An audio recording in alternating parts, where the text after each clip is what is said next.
If you're in the market for your next fragrance purchase and you want to make sure you're getting a good one, this video is going to be for you. Today I'm going to be going over 10 of what I believe to be some exceptional 10 out of 10 perfect men's scents. And I like to revisit this topic relatively often, mainly because it changes so much. My taste does. You know, if I were to make this video 5 years ago and compare it to now, the videos would be drastically different. And that's because my taste has evolved so much from 5 years ago to now, and even from a year ago to now. I mean, things have really changed a lot, and I found the trends of what I've been gravitating towards now versus a year ago have changed substantially. You know, I'm really starting to reach for things that have more depth and have more of a cozy feel to them, at least when the weather is appropriate for that. And even to some extent, my warm weather reaches have changed a little bit as well. So I think part of what makes this hobby so fun and so attractive is that, you know, that you're always kind of evolving and getting into the next thing. And so for me, these here, each of these have their own special reason or reasons why I think they are amazing, perfect 10 out of 10, and we'll talk about each of those as we go. Now, I will link these all down below as per usual to discounters. Also, on my community tab, I'm doing giveaways over there. Just wrapped up a $1,000 giveaway. The winner should be up for that here soon. And after that point, it's $500 giveaways every month. I'm posting deals over there as well. When rare, discontinued things come into stock, I post about them. Most recently, Fahrenheit Les Parfums by Dior came into stock, and it was out within a few hours. You know, it's stuff like that that rarely pops up, that sells quick. But I saw a lot of you guys comment that you were able to get one. So there's reasons like that why you want to be subscribed and checking that page relatively often. Let's get it kicked off with Valentino UOMO, the original. We're not going in any particular order or anything like that. We're just going to run through these as they go. So why UOMO over Intense? Well, Intense, to be fair, I also think is a stunning, amazing fragrance. It's one of my favorites. You've actually been hearing me talk about that a lot. But one that you don't hear much about is actually the original. And I think that's a shame. Now, I'm part of the reason why, or at least I'm one of the people, like a lot of guys, that put that one off in the beginning because you start diving into the flankers and you just kind of forget about the original. But this is what kicked it off. And even though they've evolved a lot since then, this one is still really good. Now, this has leather, it's got coffee, it has hazelnut, and it smells gorgeous. It's really well done, very well balanced. You know, they're juggling a lot of notes here, a lot of notes that come across differently and kind of do different things, but it comes together to create this nice, warm, luxurious, sweet, almost gourmand, masculine, cozy men's scent. You know, there's a little bit of this kind of freshness to it as well, this underlying freshness that you get, but primarily it's going to be focusing on some of those heavier, sweeter notes. It's a little bit gourmand. It smells beautiful. Personally, I don't think there's anything that can be changed about this one. I think it's great how it is. The performance is even pretty respectable as well. It's not a beast mode scent, but it's still better than probably what a lot of other fragrances in this category would be when you're talking about an original here. And so, you know, all around, I gotta say, this is really good and one that's slept on, but I don't think it should be. Now this next one, when everything is going right, you should be able to get it for about, I think, $35 or so for 100 ml on discounters. It was out of stock for a good while. It just popped back up though. So if you've been wanting to get this one, you could go ahead and get it now. It's DUNHILL Icon. So this one has neroli. There's some bergamot in here, some musk, a little bit of like a spicy smell as well. Like I think it's a black pepper is what they list. You get some lavender, so like a nice aromatic, clean smell. But it's all about the neroli essentially. And a lot of you guys probably know the deal about this one and what makes it so unique, and that is the grape soda accord. It literally smells like fizzy, bubbly, bright grape soda off the opening, and it's super unique. And despite having that quality, this smells super upscale and gentlemanly. It sounds like it would be completely opposite to that, but trust me, get your nose on this one and you'll kind of see that this has a really nice, down to business, professional, mature smell. while still having a little bit of a bubbly, playful opening. I think it's really cool stuff. And again, for this price point, sub $40, I gotta say, it's impressive. I wouldn't change a thing about it. It's really unique. It'll set you apart. And performance-wise, given that it's a fresher one, is decent. Again, not beast mode, 7 hours generally. I can't complain about that for the price.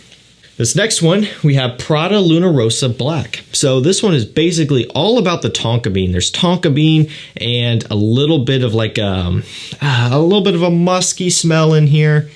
And I believe they only give you a handful of notes. Personally, it's just, to me, it's dusty tonka bean. But this is kind of what I was talking about in the beginning of the video. What I'm starting to reach for more now is going to be fragrances like this. This fits the criteria perfectly of warm and cozy and inviting. That is what this one is to a T. It doesn't stand out in terms of being like super strong or attention grabbing or peppery. It doesn't really have kind of a masculine, a traditionally masculine smell about it. You know, it's not a freshy, it's not a very woody, spicy scent. You know, it's nothing like that. This kind of goes against a lot of what people would consider to be a cologne or a men's fragrance. And so that's why some people don't like it. So I do caution you to go into this one with kind of an idea of what you're going after here. It's sweet tonka bean, dusty, powdery, and that's basically all you get from this one. Opening to dry down is very linear. So if you're not going to be into something like that, you're going to want to pass. But if you're up for maybe a challenge for some people, if you just want something different, and again, if you want to set yourself apart, you want a nice warm cozy scent for fall and winter time, this is a really nice one to have around. I love it. It's different, you know, it's kind of refreshing for me in the fact that I just don't have anything else that smells like it, and I wouldn't change a single thing about this stuff. I love it. Now, believe it or not, we do have a blue fragrance in this video. Now, you guys know I love my blue fragrances. Sauvage in all concentrations, Eau de Parfum, the list goes on, right? And as much as I love those fragrances, you know, and again, you can go watch my channel, I love them. It's hard for me to put those in the category of 10 out of 10 masterpiece. It just is, because it doesn't feel right. I don't think that they quite deserve that ranking, even though I really do love them. That being said, there is one blue fragrance out there that to this day still blows me away in a way that it just is unlike any other blue type of scent that I own, and it's Bleu de Chanel. This is the Eau de Parfum. Now, for me, I could go between either the Parfum or the Eau de Parfum.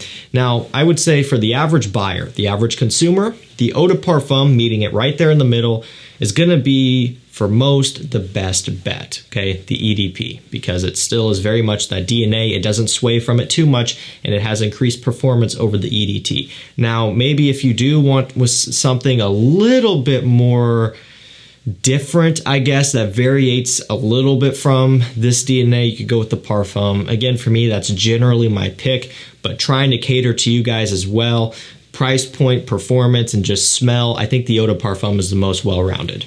And again, for me, I could go for either version, any version, even the EDT. Smoky incense and grapefruit with some minor woods in here, some musk. It smells so, so, so good. I mean, this smells like such a mature, down-to-earth, just, I don't know. There's just something about this that I just can't pinpoint how to describe it, other than the fact that it's ultra versatile. It's a great compliment getter, respectable performance for this one, even though, you know, it's not going to be on the level of Sauvage or Y, still more than enough. It's classy, it's sophisticated, and it gets the job done for really any situation. To me, this one does deserve that ranking of a masterpiece. After all, this did start that trend, and look at what has been created as a result of this. I think that's impressive, and this deserves it. And you guys know I also love vanilla incense, kind of switching gears here completely. And again, that goes back to me just really loving these warm, inviting scents in the wintertime. And personally, I think one of the best vanilla scents you can buy on the designer side that's basically all about vanilla is Mercedes-Benz Club Black. Now this has vanilla, it's got benzoin, a little hint of a nice bright ambroxan off the top that dissipates pretty quickly. No, this is not a blue fragrance, okay? It's easy to look at ambroxan and automatically label it blue, just like pineapple to Aventus, right? But this is not a blue fragrance, I can promise you that. It's vanilla, and that's basically it. Now, there's another fragrance in here that uses vanilla heavily, but it has more than vanilla. So this is my pick when that's all I want is vanilla. A nice syrupy, sweet, but also dusty vanilla from the benzoin. It smells amazing. It's on discounters usually for around $53, $55, 100 ml bottle, which is a bargain for this one because it's got great performance, really photorealistic, high quality vanilla ingredients in here. And like I said, on the designer side, one of the best standalone, straight up vanilla focused scents. It's right here and I love it. Now, next up, we do have something that's going to be quite unique. You know, some of these I do understand, maybe a little bit boring, maybe a little bit basic to you. And if you do want to stand out even more and just kind of just be different and maybe even perhaps a little bit of a challenge in some way, you could go with Hugo Boss The Scent. This is the absolute version. Now, I don't know what's up with these. Boss The Scent Intense, Private Accord, and a couple others, I believe, are, for whatever reason, just sold out everywhere for the most part. I don't know what's going on there. Supply chain issues very well could be. Whatever it may be, it's a shame. But this one has been hanging around. It's been pretty easy to get. Sometimes testers with cap will pop up for, $45, $50. Now, this one here has manica fruit, it's got vetiver, a little bit of a nice spicy ginger off the top. That's the only 3 notes that they give you, but really it's all about that manica fruit. So it's fruity, it's a sweet fruitiness, a good dose of a nice masculine vetiver. Now, a note that I pick up on that's not listed, and I'm sure, again, there's many more than just the 3. This is a new tactic that these brands are doing, but I do get a little bit of a sweetness to me, kind of a tonka bean. There's a little bit more of a spiciness other than the ginger as well accompanying that. So there's more going on than what meets the eye in terms of what they give us. But ultimately, this DNA in general is so unique. And I would imagine that most guys out there are not going to be wearing these just because it is different. It's a little bit challenging. And they're going to be going into the store and buying the Bleu de Chanel's and the Y's and just the generalized sweet, Paco Rabanne 1 million style things. Nothing wrong with that. But this will have you standing out. And for me, every time I smell it, I just love it more. So next up, we have that other vanilla scent that I was talking about with Club Black. So again, very heavy vanilla, but this one utilizes a lot of tobacco. So I'm sure you know what I'm talking about, probably. Designer as well, and it's Spice Bomb Extreme. So vanilla, tobacco, black pepper, some cedar wood, but really it's all about the first 3 that I listed off. Really nice, smoky, red pipe tobacco. A lot of spiciness, obviously, because it's Spice Bomb. That black pepper is really quite prevalent here. And then a nice syrupy sweet vanilla to finish off and to give it some balance, so it's not just straight up spices and rough tobacco and that's it. It's really well done. It's very sweet, but more balanced, I would say, than most of your typical new release sweet fragrances. Something like 1 Million Elixir, for example, or whatever it may be. Kind of the new style of sweet fragrance that's kind of getting overboard for some people. This is not quite to that level. So if you like vanilla, but you want something to balance it out more, then go for this 100%. The tobacco and everything else going on in here makes this one smell amazing. Fun little fact, I finally picked up a backup bottle of this. I'm talking about recently. I rave on about this all the time. I love it. It's one of the few scents that I own that are my favorites that I don't have a backup bottle of, but I fixed that. There's really no reason for me to have one yet. I still got a pretty decent amount in here, but you just never know. Next up, another OG that I think is often forgotten. It's L'Homme Ideal Eau de Toilette by Guerlain. So this is the 150 ml bottle. The 100 mils you can actually get for around $50, which is basically half the price of what the EDP and the Extreme basically goes for these days, which is crazy. This has almond, it has leather, there's some citrus in here.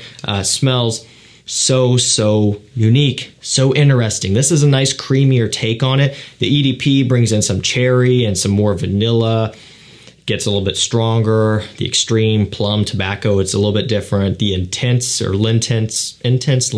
of the two, smoky for sure. But this one is just really smooth and silky.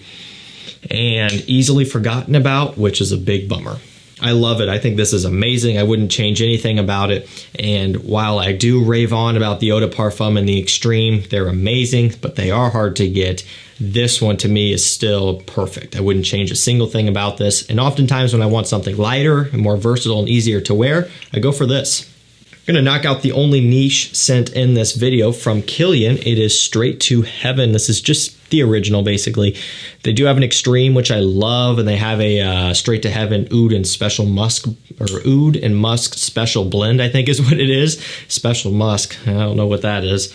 Now, that's not what this is, though. Like I said, just the original, the one you can get pretty much everywhere.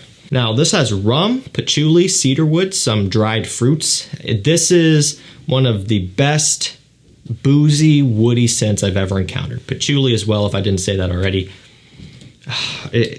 Words can't describe this.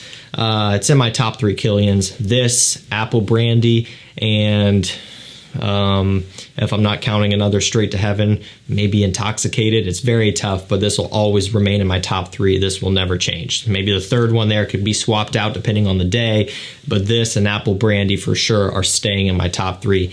That's how good they are. Apple brandy could have been in here, but I wanted to highlight this.